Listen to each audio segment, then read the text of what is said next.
할렐루야. 여러분 사랑합니다. 사랑합니다. 홍수 심판이 끝난 후에 이 땅에는 많은 것들이 변했습니다. 지각 변동이 일어났고요. 남극과 북극이 생기고요. 기후가 변했습니다. 사계절이 생기기 시작했고요. 사람의 생명이 짧아졌습니다. 900년 이상을 살던 사람들이 급격하게 인간의 수명이 짧아지고요.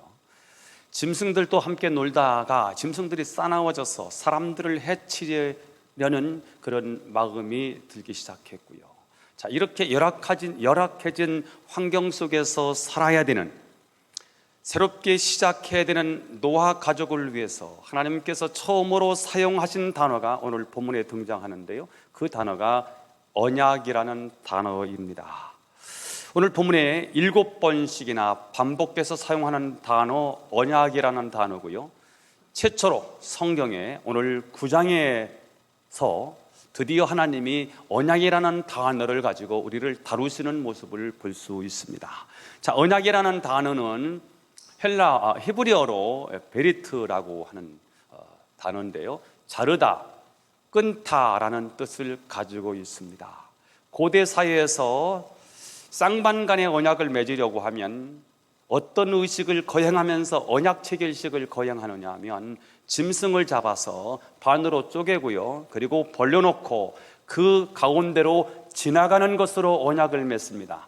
다시 말하면 언약을 취소하든지 언약을 파괴하면 이렇게 죽임을 당한다는 것을 생각하면서 언약을 맺었습니다. 이 단어, 이 히브리어가 바로 여기서 나오게 되는데요. 자르다, 끊다라고 하는 베리트라는 단어가 여기서 나왔다는 사실입니다. 자, 그러니까 언약이라는 단어는 그냥 약속하고 취소할 수 있는 그 정도의 언약이 아니고요. 그 정도의 약속이 아니고요. 그냥 약속하고 맹세하고 끝나는 그런 정도의 약속이 아니고 생명을 건 약속, 그것을 언약이라고 말합니다. 자, 놀라운 사실은 오늘 홍수 심판이 끝난 다음에 노아의 가족들과 그리고 짐승들까지 하나님께서 이 생명을 건 언약을 맺으시는 장면이 오늘 8절부터 기록되고 있습니다. 읽어보겠습니다. 8절부터 시작.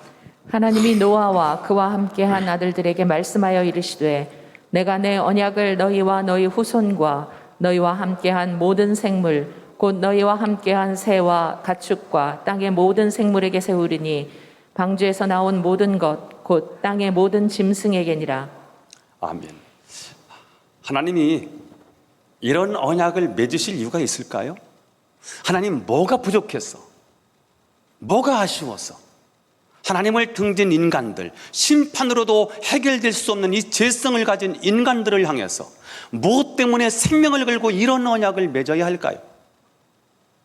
여러분, 우리가 곤충하고는 언약을 맺지 않잖아요. 여러분, 파리하고 언약을 맺습니까? 구대기하고 우리가 언약을 맺습니까? 그냥 밟아버리고 엉겨버리면 끝나는 거 아닙니까? 그런데 하나님이 우리를 다루실 때 홍수 심판으로도 해결되지 않는 죄성을 가지는 인간을 다루시는데 하나님이 어떻게 인간을 다루시느냐? 언약이라는 단어로 우리를 다루신다는 거예요. 자, 그러면 오늘 첫 번째입니다. 하나님과 맺은 언약의 특징이 무엇일까? 쌍방 간의 합의가 아닌 하나님의 일방적인 계약이더라는 거예요. 한번 따라서 해보겠습니다. 쌍방 간의 합의가 아닌 하나님과의 일방적인 계약. 쌍방의 합의가 아닌 하나님의 일방적인 계약. 자, 원래 계약은 서로 쌍방 간에 만족하고 서명할 때 이루어지는 것인데 하나님께서는 일방적으로 계약을 하십니다. 사람 사이에서의 계약은 일방적이거나 강요에 의한 것이라면 그건 잘못된 계약이겠지요. 그러나 하나님과 인간의 계약은 일방적일 수밖에 없습니다.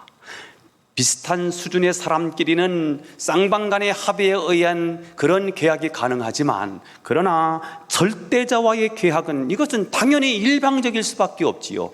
그런 면에서 하나님과 맺어지는 언약은요, 쌍방 간의 합의일 수가 없고요, 하나님과의 우리의 일방적인 하나님의 은총으로만 가능한 거지요.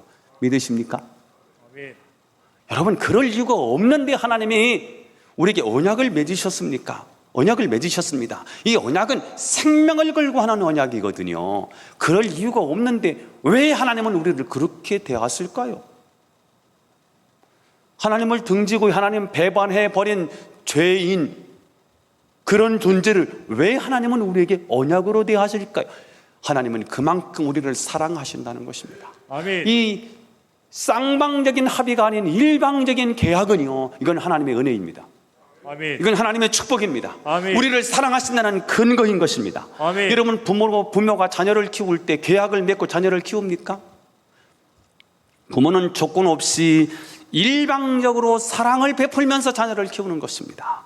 하나님께서 2000년 전에 일방적으로 아들을 세상에 보내셔서 십자가에 못 박혀 피 흘려 죽게 하시면서 우리를 사랑하신 것입니다.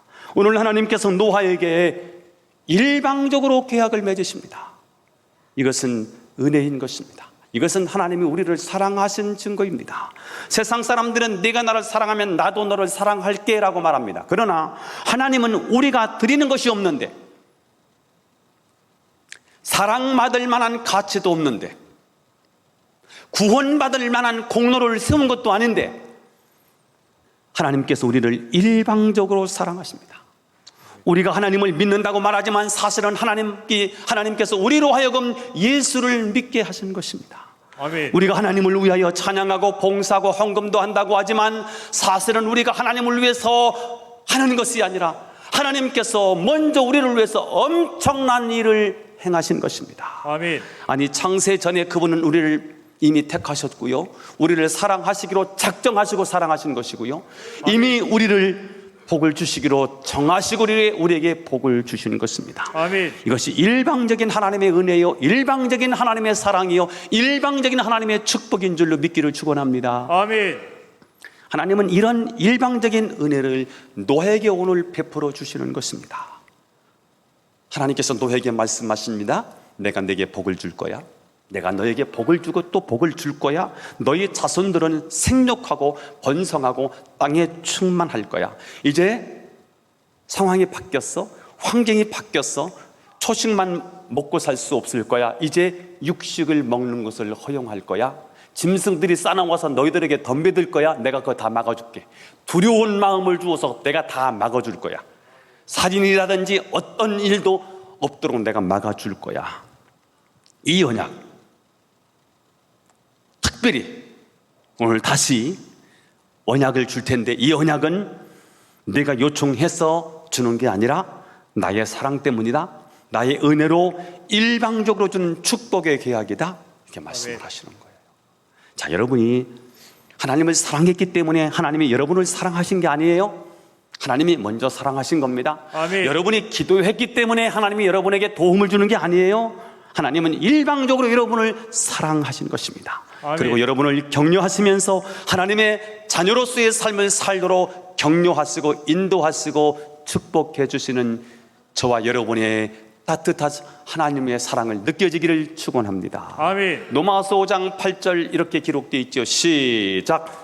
우리가 아직 죄인 되었을 때에 그리스도께서 우리를 위하여 죽으심으로 하나님께서 우리에 대한 자기의 사랑을 확증하셨느니라. 우리가 아직 죄인 되었을 때, 태어나고 보니까 죄인이네요. 우리가 하나님과 원수 되었을 때, 우리가 하나님을 몰랐을 때, 뭣도 모르고 살 때, 그때 이미 여러분이 하나님을 몰랐을지라도, 여러분이 예수님을 모르고 태어났을지라도 하나님께서는 2000년 전에 여러분을 위해서 예수 그리스도를 이 땅에 보내시고 십자가에 못 박혀 피 흘려 죽게 하셨습니다. 그게 은혜입니다. 이미 태어나고 봤는데 죄인인데 이미 2000년 전에 놀라운 역사가 있었던 거예요. 그분이 십자가에 못 박혀 죽으시고 우리를 위하여 모든 구원을 다 이뤄놓으신 거예요. 아멘. 언제 말입니까? 죄인 되었을 때, 뭔가 모르고 있을 때.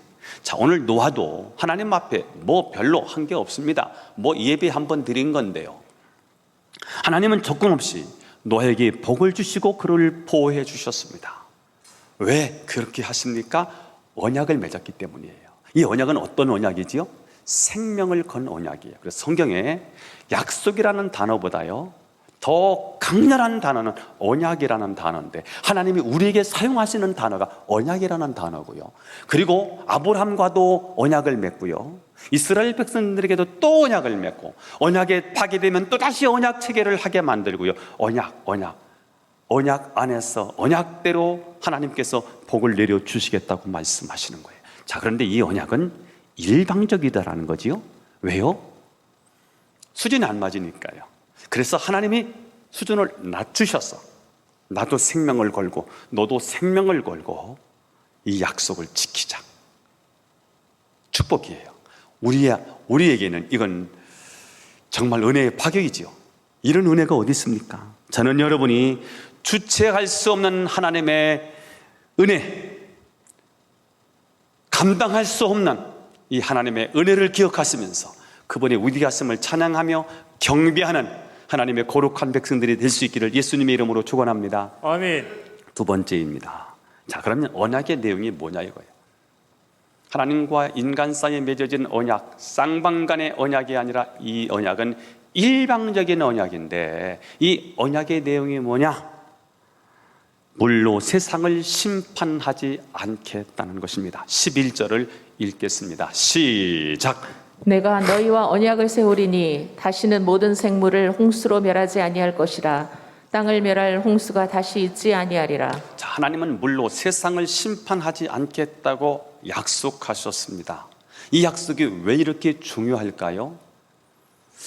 홍수 심판, 노아의 홍수 심판이 끝나고 노아의 가족들을 생각해 보면 정말 이해가 될 것 같습니다. 어쩌면 그들은 요즘 의사들이 말하는 예상 후 스트레스 장애를 앓고 있었는지 모르겠습니다. 예상 후 스트레스 장애는 극심한 공포와 가장 강한 스트레스를 겪은 사람들에게 나타나는 증상들이라고 그래요. 지진과 같은 천재지변, 9.11과 같은 테러 사건, 세월호와 같은 재난사고, 고문을 당했다든지 폭행을 당했다든지 성폭력을 당했다든지 이럴 때 나타나는 증상이라고 합니다. 즉시 나타나기도 하고요, 일주일 후에 나타나기도 하고 몇 달 후에 아니면 몇 년 후에 나타나기도 한다고 그래요. 쉽게 놀라고 불안해하고 잠을 잘 못 이루고 집중이 잘 안 되고 또 꿈과 환각을 많이 꾸게 되는데 그런 것들이 실제처럼 느껴지고 분노, 피해의식, 수치심들이 강하게 느껴지는 증상들이라는 거예요. 자, 대홍수를 겪고 난 노아의 가족들의 마음은 어떠했을까? 익사한 수많은 시체들을 보면서 홍수로 휩쓸려 온 그런 건물더미를 바라보면서 그들은 홍수 심판에 대한 트라우마가 있었을 것입니다. 아마 먹구름이 몰려오거나 빗소리만 들려도 가슴이 떨리고 두려운 마음이 들었을 것입니다. 제가 초등학교 2학년 때 태안이라는 곳에 살다가요, 우리 고향 충청남도 외산군 봉산면 마길이 473번지로 이사를 간 거예요. 초등학교 2학년 겨울이었어요. 학생들이, 친구들이 이렇게 난로를 중심으로 모여 있어요. 난로를 찌고 있는데 옛날에는 육성회비가 있어서 육성회비 봉투를 책상 속에 누가 넣어놓고 있어요. 그런데 어떤 친구가 그게 뭔가 이렇게 보고서 꺼냈다가 넣더라고요. 저는 봉투를 처음 봤으니까 전학 간 거니까요. 그래서 그 봉투를 저도 꺼냈다가 보니까 육성회비 하고 집어넣습니다. 자, 문제는 그날 그 육성회비 도난 사건이 발생한 거예요. 담임 선생님이 그 소식을 듣고요, 들어오셔서 책상 위로 올라가서 무릎 꿇었습니다. 눈을 감았습니다. 범인 손들어, 용서해 줄 테니까 살짝 손들어. 아무도 안 들었습니다. 그런데 뒤에서 홍광표 제 이름이 불려졌습니다. 선생님이 나오라고 했습니다.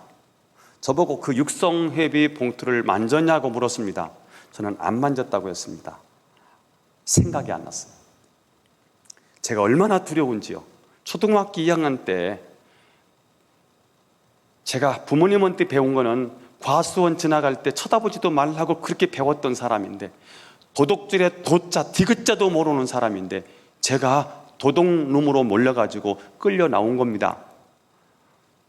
그 육성회비 봉투를 봤냐고 선생님이 물으셨을 때 제가 못 봤다고 말했습니다. 생각이 안 났습니다. 엄청나게 두드려 맞았습니다. 집에 겨울 정도로 제가 그렇게 맞았습니다. 초등학교 2학년 때입니다. 그것도 안 됐는지 이 담임 선생님이 도둑놈을 밝게 됐다고 생각해서 저를 교무실로 불러왔습니다.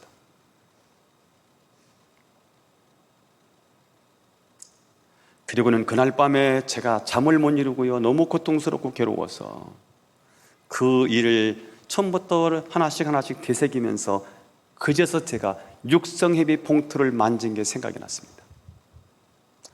제가 제주에서 큰아이 둘째 아이를 키우면서 초등학교를 다닐 때 제가 우리 큰아이 초등학교 6학년 때, 야, 너네 선생님한테 내가 일일 교사 좀 할 수 있도록 좀 말씀 좀 드려봐라. 너네 학교 가서 내가 니들 1시간 좀 가르치고 싶다. 그랬더니 계속 했더니 큰아이가 선생님한테 얘기를 안 하다가 어느 날 선생님한테 얘기를 한 거예요. 그러니까 선생님이 오라고 저를 부른 거예요. 그날 제가 교무실에 가서 그 선생님을 만나는데 제 가슴이 굉장히 뛰었습니다. 두려웠습니다. 내가 왜 이런지 몰랐습니다. 40대가 되어서 제가 그 교무실에 들어가는데 두려워, 트라우마가 있었던 거예요. 이게 뭔지를 몰랐습니다. 왜 이렇게 교무실이 두렵지? 그때서 제가 초등학교 2학년 때 그 제 마음에 엄청난 상처가 씻어지지 않은 상태로 제 속에 그대로 있다는 사실을 알게 된 겁니다. 그래서 제가요, 초등학교에 들어가서 이 트라우마를 없애려고 초등학교에 들어가서 살기 시작했지요. 그리고 운영위원회 7명을 뽑는데 그 7명에 제가 들어가면서 초등학교, 노영초등학교라고 그 초등학교를 운영하는 운영위원회에 대해서요, 그 운영위원회에 굉장히 파워가 있더라고요. 거기에 들어가서 제가요, 이 학교와 관계되어 있는 트라우마를 치료했던 적이 있었습니다. 오늘 저는 노아의 심정을 이해하면서 오늘 다시는 홍수로 심판하지 않겠다고 말씀하시는 이 말씀을 더 깊이 묵상할 때 제가 노아의 어떤 트라우마가 있었을 것이다. 노아에게 엄청난 상처가 있을 것이다. 이런 상처가 나서 너덜너덜한 이 가슴을 가지고요, 농사를 짓는다든지 새롭게 집을 짓는다고 하는 것은 꿈에도 상상할 수 없는 그런 문제였을 것입니다. 그들은 어디서부터 시작을 해야 할지, 어떻게 살아가야 할지 대단히 두려워하고 있을 때, 절망 그 자체일 때, 두려움 그 자체일 때, 그때 하나님은 이들의 마음, 이들의 상처를 아시고 그들에게 찾아오셨습니다. 오셔서 이렇게 말씀하시는 것입니다. 다시는 물로 세상을 심판하지 않겠다. 하나님은 위대한 상담자이시고요, 하나님은 위대한 심리학자이셨습니다. 하나님은 노아의 심정을 깃들어 보시고 걱정하지 마라. 나는 내 하나님이다. 네가 나를 신뢰하고 나를 바라보면 이 모든 불안과 염려와 근심과 걱정은 다 사라질 것이다. 그리고 새로 시작하자.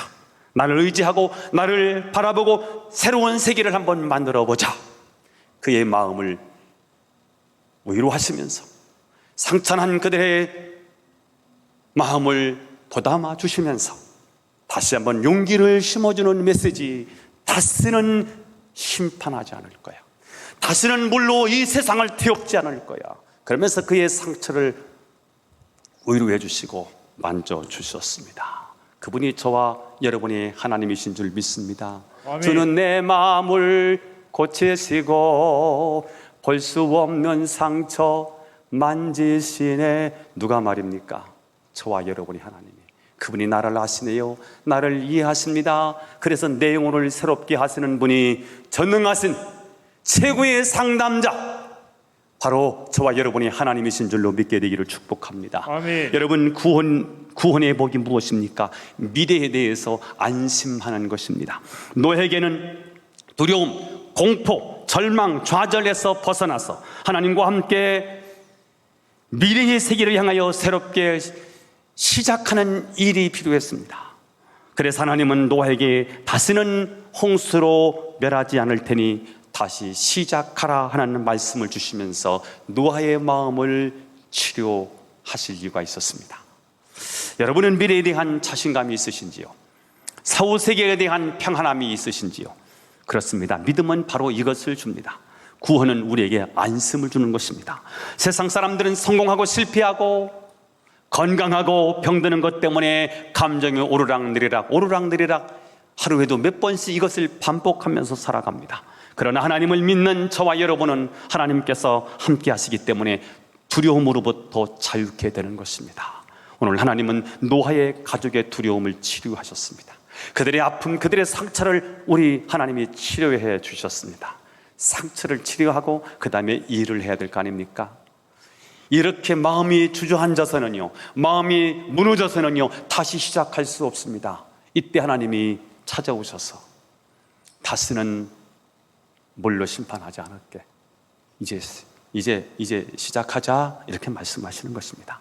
지금도 하나님은 늘 의심하고 불안해하고 두려워하는 자들에게 말씀을 통해서 용기와 믿음을 심어주시는 줄 믿습니다. 아멘. 오늘 성경 구절 몇 가지로 여러분들을 위로하고 싶어요. 여러분들을 다시 일으켜 세우고 싶어요. 오늘 성경 말씀 인연 가운데 여러분의 무너진 마음들이 회복되기를 바라고, 아멘. 상처가 치료되기를 바라고, 다시 한번 일어날 수 있는 역사가 일어나기를 축원합니다. 아멘. 자, 먼저 이사야서 41장 10절 시작. 두려워 말라 내가 너와 함께 함이니라. 놀라지 말라 나는 내 하나님이 됨이니라. 내가 너를 굳세게 하리라. 참으로 너를 도와주리라. 참으로 나의 의로운 오른손으로 너를 붙들리라. 어려움을 당할 때, 힘든 일을 만났을 때, 미래에 대한 암담함 때문에 앞을 향해서 진도를 더 이상 나갈 수 없을 때, 여러분 이사야서 41장 10절 말씀을 계속해서 되뇌이고 샤우팅을 통해서 계속해서 가슴에 새기고 생기다 보면 나도 모르게 하나님의 능력이 이 말씀을 통해서 나를 세우게 되는 줄로 믿습니다. 아멘. 자, 두 번째 말씀 요한복음 14장 27절 시작. 평안을 너희에게 끼치노니 곧 나의 평안을 너희에게 주노라. 내가 너희에게 주는 것은 세상이 주는 것 같지 아니하리라. 너희는 마음에 근심도 말고 두려워하지도 말라. 가슴속에 새겨지기를 축복합니다. 자, 하나 더. 빌립보서 4장 6절에서 7절 시작. 아무것도 염려하지 말고 다만 모든 일에 기도와 간구로 너희 구할 것을 감사함으로 하나님께 아뢰라. 그리하면 모든 지각에 뛰어난 하나님의 평강이 그리스도 예수 안에서 너희 마음과 생각을 지키시리라. 이 말씀을 가지고 여러분의 마음을 진정시키시고 위로받으시고 힘을 얻게 되기를 바라고, 다시 한번 제가 빌립보서 4장 6절에서 7절 아무것도 염려하지 말고, 염려할 일이 많더라고요. 걱정할 일이 많더라고요. 그런데 하나님을 믿자고요. 살아계신 하나님을 믿자는 거예요. 아무것도 염려하지 말고 다만 모든 일에, 이거는 아니겠지, 그런 거 없더라고요. 모든 일에 간구와 기도로 너희 구할 것을 오히려 감사함으로 하나님께 하리라. 그리하면 모든 지각에 뛰어난 하나님의 평강이, 참 감사하죠. 모든 지각에 뛰어나신 하나님의 평강이 그리스도 예수 안에서 너희 마음과 생각을 지키시리라. 저는 여러분이 가지고 있는 크고 작은 두려움, 인간관계의 두려움, 직장의 두려움, 여러분의 자녀들의 미래에 대한 두려움, 이 모든 것들이 예수님의 이름으로 다 두려움이 물러가고 진정한 평안을 누리게 되기를 예수님의 이름으로 축원합니다. 아멘. 마지막 세 번째입니다. 이 세 번째 단어는 제가 묵상하면서 근래에 최고의 은혜를 받았던, 하나님이 엄청난 은혜를 주셔서 오늘 밥 먹으면서 우리 집사람한테 여보 가슴이 뛰어요, 빨리 강단에 올라가고 싶으세요? 네, 3단원 때문에요. 자, 하나님께서 물로 심판하지 않겠다고 하신 언약의 증거가 무엇일까요? 무지개입니다. 13절입니다. 13절 시작. 내가 내 무지개를 구름 속에 두었나니 이것이 나와 세상 사이의 언약의 증거니라. 하나님께서는 구름 속에 있는 무지개를 언약의 증거로 삼으셨습니다. 무지개, 히브리어로 괴셀, 무지개 히브리어입니다. 케세트, 이게 활이라는 뜻이더라고요. 활. 영어로 레인보우예요. 레인은 비고요, 보우가 활이더라고요. 비가 그치면 활이 뜨는 거예요. 활이더라고요. 저는 무지개와 활을 연관을 해보지 못하다가 원어를 보는 가운데 이게 퀘세트, 이게 활이구나. 정말 무지개를 봤더니 무지개가 활처럼 휘었더라고요. 그림 좀 봐보실래요? 제가 부탁을 했어요. 한번 무지개 좀 띄워보라고. 이 무지개는 활인데요, 시위가 없네요. 시위가 없지요? 활줄이 없잖아요. 또 뭐가 없어요? 화살이 없더라고요. 이 화살이 나가는 방향이 땅이 아니고 어디지요? 하늘을 향하고 있더라고요. 이게 복음이었어요. 그림을 그려보면서 놀라운 사실을 안 거예요. 화살이 당신을 향하고 있는 거예요. 하나님은 죄를 지을 때마다 진노의 화살을 땅에 쏘아야 되는데, 인간을 죄를 지을 때마다 하나님의 심판의 화살을 이 세상을 향하여, 인간을 향하여, 죄인을 향해서 쏟아 부어야 되는데, 이제는 화살이 당신을 향하고 있는 거더라고요. 이게 무지개더라고요. 당신이 아파하기로 작정한 거예요. 당신이 저주받기로 작정하신 것입니다. 당신이 심판을 받기로 작정하신 것입니다. 아들을 내어주고 우리의 죄를 용서하시기로 정하신 것입니다. 내가 죽어야 되는 죽음의 자리를 그분이 취하시기로 정하신 것입니다. 내가 하나님 앞에 죄를 짓고 심판받아야 되는 심판의 자리를 하나님이 대신 취하시기로 작정하신 것입니다. 아멘. 내가 하나님의 재앙을 받아야 되는데 그 재앙의 자리를 하나님이 감당하시기로 정하신 것입니다. 아멘. 이사야서 53장 5절 6절이지요. 그가 찔림은 우리의 허물 때문이다. 그가 상함은 우리의 죄악 때문이다. 그가 징계를 받음으로 우리가 평화를 누리고 그가 채찍에 맞음으로 우리가 나음을 입었도다. 이 무지개가 복음인 거예요. 저는 무지개가 그냥 심판을 하지 않겠다고 하는 그냥 하나의 증표로 생각을 하다가 무지개를 묵상하다가 무지개가 복음이라는 사실을 깨달았습니다. 무지개를 통해서 하나님의 하시는 하나님의 위대한 계획을 발견했습니다. 우리가 죄를 받아서 죄 때문에 우리가 하나님의 저주를 받아야 되는데 심판의 화살이 우리를 향하지 아니하고요, 하늘을 향하는 모습을 보면서요, 하나님이 우리를 이렇게 대하시는구나. 하나님의 언약은 생명을 걸고 우리의 생명을 지키시는 언약이구나 하는 것을 발견했습니다. 이 사실이 깨달아지는 순간 제가 호세아서가 생각이 났습니다. 호세아서는 죽어 마땅한 인간을 사랑하시는 하나님의 사랑 이야기가 기록되어 있습니다. 호세의 아내 고멜은 남편을 버리고 바람을 피우고 다른 남자를 따라갔습니다. 자, 그런데 하나님은 그런 아내를 호세아에게 사랑하라고 말씀하셨습니다. 네 아내가 너를 배신했지. 아파요, 하나님. 내 사랑하는 아내가 내 가슴에 상처를 주었지. 내 가슴이 성성 뚫렸습니다. 그러나 가서 다시 그 고멜을 데려와서 고멜을 사랑하라. 그러면 네가 내 심정을 이해할 거야. 내가 느끼는 그 하나님의 마음을 이스라엘 백성들, 나를 등지고 나를 떠나가고 나를 배신하고 죄짓고 타락하고 살고 있는 이스라엘 백성들에게 전달하라. 그게 내 마음이다. 호세아는 하나님의 그 명령에 순종해서 사랑하는 아내였는데 자기를 등졌던, 자기를 배신했던 그 여자를 또 데려와요. 그러면 또 나가요. 데려오면 또 바람 피우고 또 나가고 계속해서 바람을 피우는 거예요. 호세아는 하나 때문에 아팠습니다.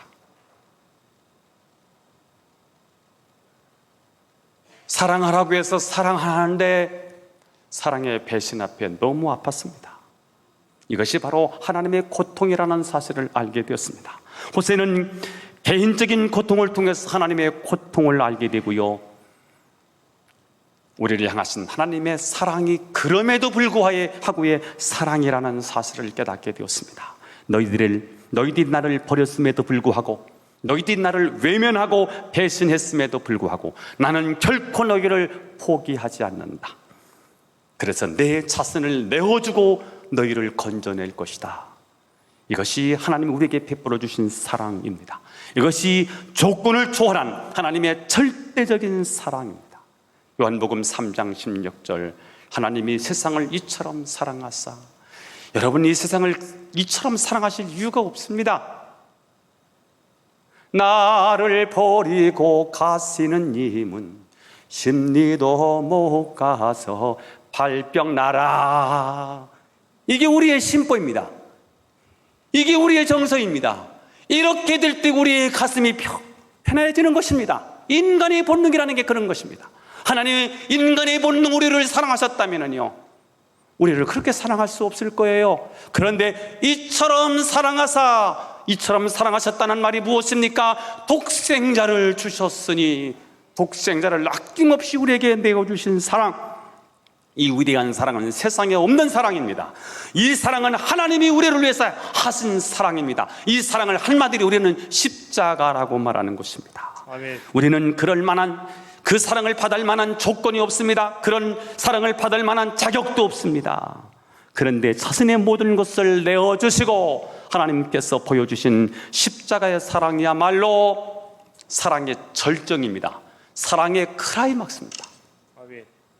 자신을 내어주는 그럼에도 불구하고의 사랑, 이것을 고린도전서 13장 8절에 이렇게 표현되어 있더라고요. 제가 읽어보겠습니다. 시작. 사랑은 언제까지나 떨어지지 아니하되 사랑은 언제까지나 떨어지지 않는다. 원어를 영어 성경을 이렇게 되어 있어요. Love never fails. 여기서 나온 복음 성가가 있어요. 하나님의 사랑은 떨어지지 않아요. 실패하지 않아요. 사랑은 지지 않아요. 사랑은 이긴다는 거예요. 이 노래가 이때 이걸 제가 불러보려고 했는데요, 부르다가 실패했습니다. 이거 DNA 문제인 것 같아. 노력해도 안 되는 거. 그래서 어제 우리 주복이 형제한테 전화해서 헌금송 이거 좀 부탁해. 가사를 읽으면서요, 가사가 굉장한 메시지거든요. 읽어보겠어요. 내 백성이 나를 떠나 돌아섰지만, 하나님의 백성이 하나님을 떠나 돌아섰어요. 내 사랑이, 하나님의 사랑이 내 백성을 포기하지 못한다는 거예요. 그래서 내 모든 건 내어주고 나 그들을 얻으리라. 하나님의 마음이 그런 거예요. 여호와께 돌아가자. 우리는 돌아서도 그는 편치 않습니다. 여호와께 돌아가자. 우리는 넘어져도 그 사랑 영원합니다. 사랑은 오래 참고 자신을 내어주네. 이거 자신을 내어주는 거예요. 서로 사랑할 때 세상은 주님을 보게 돼요. 세상은 절대 지지 않습니다. 한번 여러분 같이 한번 외쳐볼까요? 사랑은 절대 지지 않는다. 자, 하나님은 세상에 대한 두려움이 생길 때마다 무지개를 보게 하셨습니다. 무지개는 은혜의 상징입니다. 14절에서 16절 읽습니다. 시작. 내가 구름으로 땅을 덮을 때에 무지개가 구름 속에 나타나면 내가 나와 너희와 및 육체를 가진 모든 생물 사이에 내 언약을 기억하리니 다시는 물이 모든 육체를 멸하는 홍수가 되지 아니할지라. 무지개가 구름 사이에 있으리니 내가 보고 나 하나님과 모든 육체를 가진 땅의 모든 생물 사이에 영원한 언약을 기억하리라. 아멘. 누가 말입니까? 하나님이 무지개를 보면서 다시는 물로 심판하지 않겠다는 언약을 기억하시겠다는 거예요. 이 무지개는 하나님 편에서도요, 내가 너희를 다시는 물로 심판하지 않겠다는 언약을 기억하는 증표라는 거예요. 너희들도 무지개를 보면서 내가 다시는 너희를 물로 심판하지 않다는 증표로 삼으라는 거지요. 홍수 심판에도 불구하고 인간의 죄성은 변하지 않았기 때문에 인간은 계속해서 죄를 지을 거예요. 그러면 하나님은 또 심판하시게 될 것이고요. 자, 그러면 정말 비참해지는 거잖아요.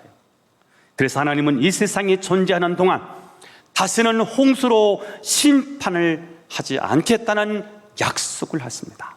물론 종말의 날에는 최후 심판이 있겠지만 그 이전에는 모든 생물이 생존하도록 하나님이 은혜를 베풀어 주시겠다는 거예요. 동쪽에 해가 뜨고요, 서쪽에 해가 져요. 변하지 않아요. 왜? 언약 때문에. 사계절이 계속해서 반복되는 이유요, 언약 때문이에요. 세상이 죄를 짓고 타락했음에도 불구하고 이 세상을 심판하지 아니하시고 보존하시는 이유가 뭐라고요? 바로 이 언약 때문이에요. 생명을 건 언약 때문에. 언제까지 지키신다는 거예요? 종말 때까지 하나님이 이 지구를 지키신다는 거예요. 17절을 읽어보겠습니다. 시작. 하나님이 노아에게 또 이르시되 내가 나와 땅에 있는 모든 생물 사이에 세운 언약의 증거가 이것이라 하셨더라. 언약의 증거가 뭐예요? 무지개예요. 무지개가 어떻게 형성되지요? 물과 빛의 결합이더라고요. 비가 오고 난 다음에 날이 개면요, 빛의 반사를 받아서 무지개가 떠올라요. 물은, 홍수는요, 죄를 상징하네요. 심판을 상징하고 있어요. 그런데 태양빛은 하나님의 은혜를 상징하고 있는 거지요. 인간의 죄가 홍수 심판을 불러왔지만 하나님의 은혜의 빛이 임하면 우리는 회복된다는 것을 보여주는 언약의 층표가 무지개라는 거예요. 이 무지개는 심판에 대한 하나님의 은혜의 승리를 말하고 있습니다. 심판하시지만 구원하신다. 심판하시지만 구원하신다. 시작. 심판하시지만 구원하신다. 심판하시지만 구원하신다는 거예요. 그래서 어떤 신학자가 이렇게 말합니다. 하나님의 은혜가 하나님의 심판을 이겼다. 하나님은 심판이 아니라 은혜로 구원하신다. 시작.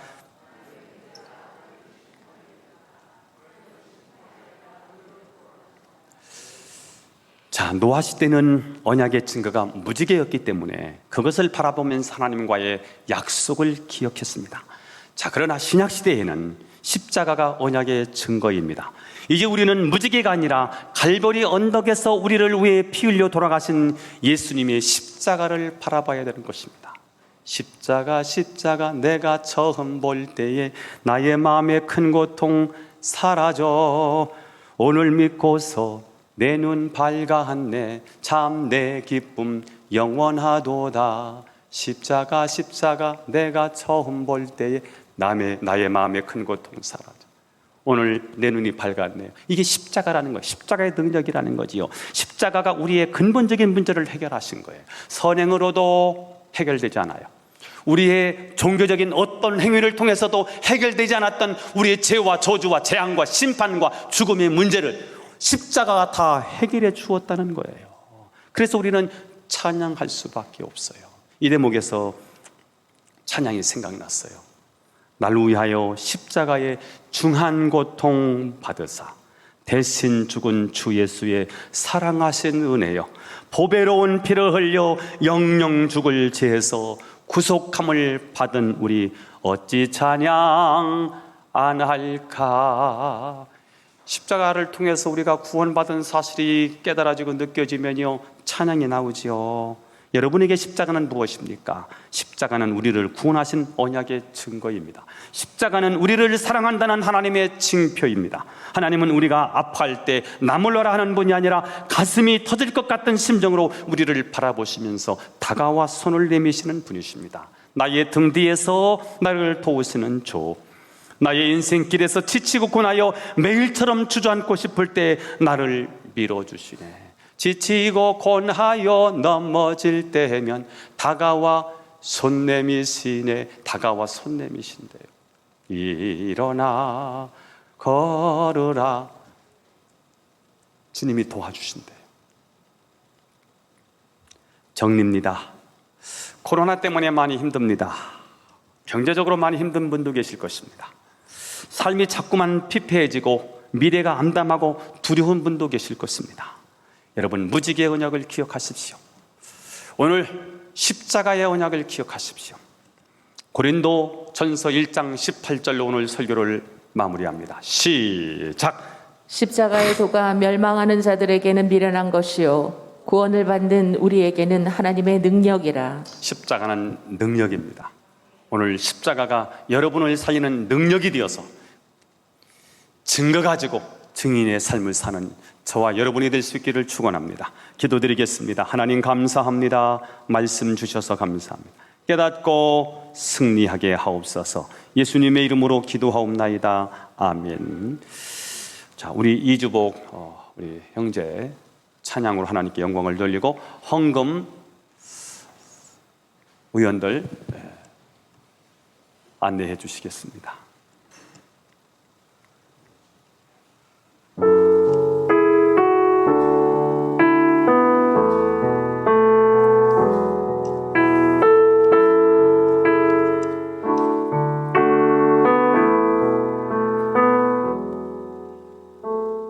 내 백성이 나를 떠나 돌아섰지만 내 사랑이 내 백성을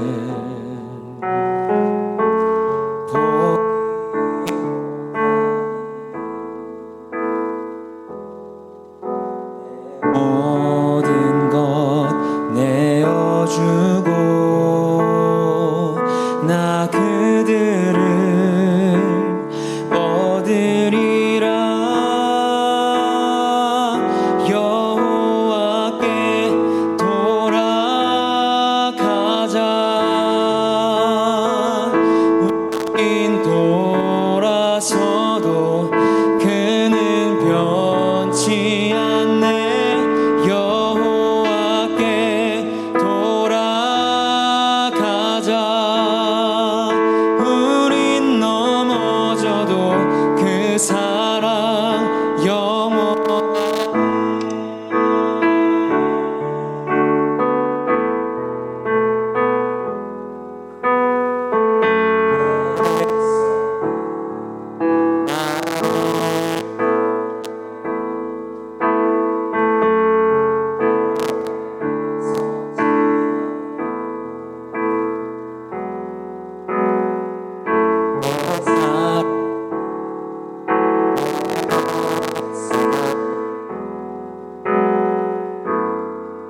포기 못하니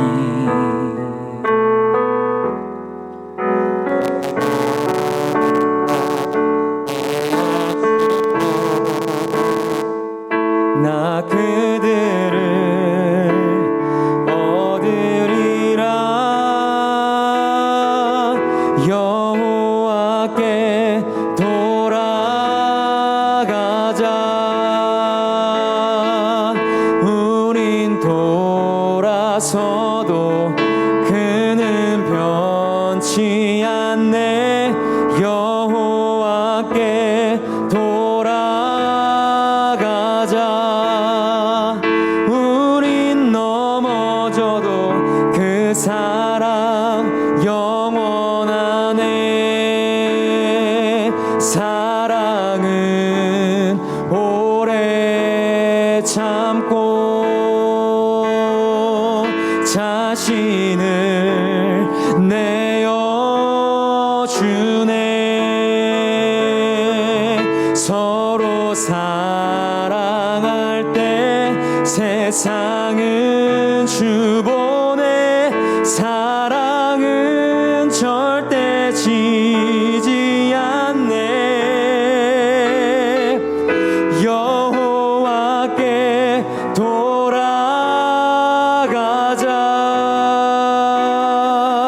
우린 돌아서도 그는 변치 않네. 여호와께 돌아가자. 우린 넘어져도 그 사랑 영원하네. 여호와께 돌아가자. 우린 돌아서도 그는 변치 않네. 여호와께 돌아가자. 우린 넘어져도 그 사랑 영원하네.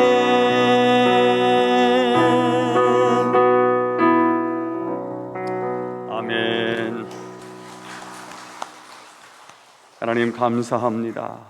하나님의 사랑을 깨닫게 하심을 감사합니다. 자신이 모든 것을 내어주신 하나님의 사랑을 다시 한번 기억하고 느끼고 체험케 하시니 감사합니다. 이 사랑에 감격하여 감사하여 예물을 하나님께 올립니다.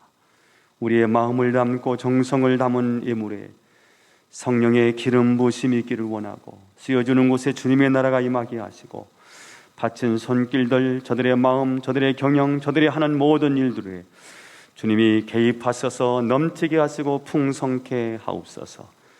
주님의 영광을 드러내는 아름다운 예물 되게 하옵소서.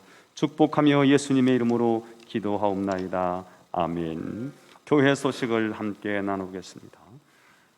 일찍 예배 시간 지켜